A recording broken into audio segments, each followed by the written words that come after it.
खुलुमबाय। गोजोन फुंबिलिनि गासैबो बड'लेण्ड बुब्लिनि अनसायगिरिफोरखौ बरायग्रोबाय। दिनै 6 जुन शुक्रबारनि फान्जामुथिखौ फरायथिनो लादों आं उदांस्रि मुसाहारिया। फान्जामुथिनि गिबियाव दं मेष राशि। गावनि थांखिखौ जाफुंहोनो थाखाय सोरनिबा थुलुंगानाय मोनगोन, थांखिसिम सौहैनो हागोन। वृष राशि।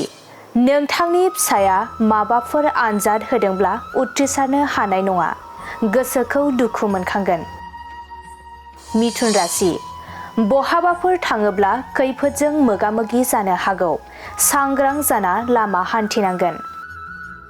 कर्क राशि। माबा मोनसे हाबा मावनो थाखाय साहसनि गोनांथि जागोन, गोसोखौ गोरा खालामनांगोन। सिंह राशि। नोंथांनि आखायाव थानाय रांखावरिफोरा जोबस्रांलांगोन, गोबां जेंनायाव गोग्लैनांगोन।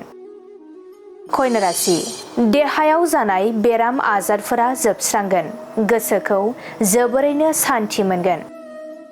तुला राशि। गावनि अहंखारनि थाखायनो धोन दौलत खहा जानो हागौ, दुखु गोनां सान जागोन। वृश्चिक राशि।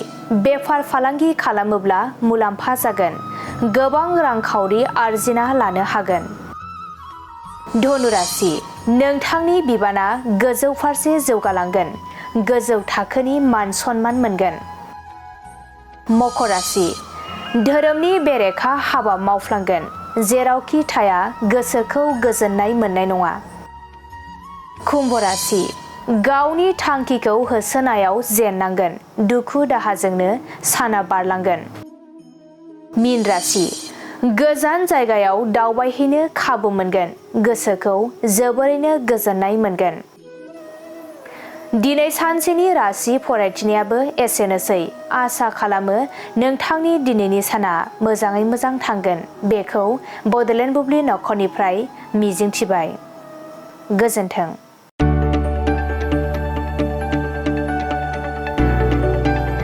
गोजोनथाव खौरां।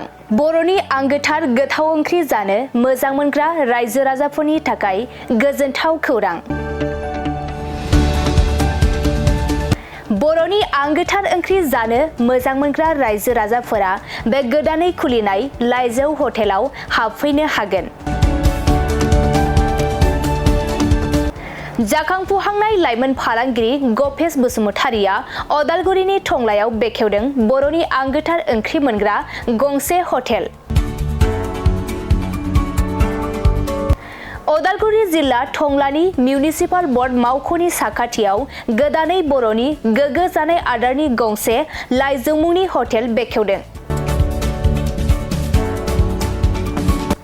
अदालगुरि जिल्लानि सिङाव थानाय फालांगिरि नोगोर टंलायाव गोदानै खुलिनाय बे लाइजौ हटेलाव बर'नि दोरोङारि जाग्रा आदारजों लोगोसे गोबां जाग्रा आदारफोरबो मोननो हागोन। गोदानै बेखेवजानाय बे लाइजौ हटेलाव अमा बेदर, बोरमा, लकेल ना, साम', नारजि, अनला खारै, थास', मैथा आरो नाफाम आरो गोबां आइटेमफोरखौ मोननो हागोन। बेनिखायनो नोंथाङाबो अदालगुरि जिल्ला टंला लामाजों थांलाय फैलाय खालामोब्ला बे गोदानै खुलिजानाय लाइजौ हटेलाव हाबनानै बर'नि दोरोङारि गोथाव जाग्रा आदारफोरखौ जालांनो हागोन। आरो नोंथाङा नैबे 9101758967 जानबुं नम्बरनि गेजेरजों खौरां लाहरनानै आबुङै मिथिना लानो हागोन।